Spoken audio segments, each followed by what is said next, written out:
ले कन डीजे पे कमर हिला ले बम भोला जी के बूटी तू चढ़ा ले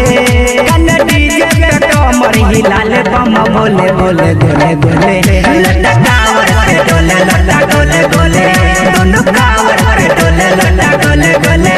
दोनों कावर पे डोले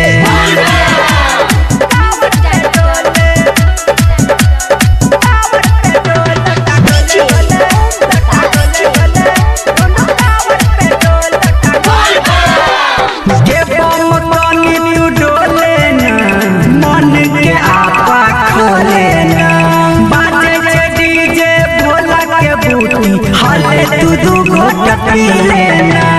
ये बम पानी तू डोले ना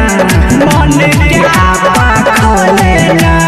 बाजे डीजे भोला के बूटी हले तू दू घोट पी लेना पी लेना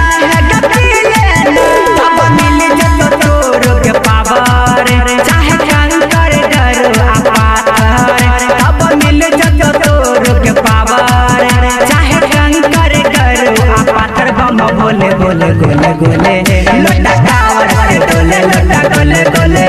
दोनों कावर पे डोले लोटा गोले गोले दोनों कावर पे डोले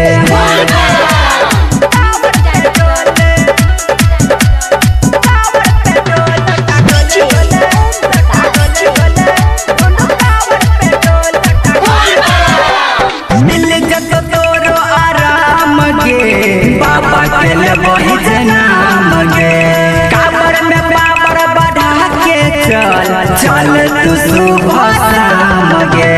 मिल जतो तोरो आराम गे बाबा के ले वही जनाम गे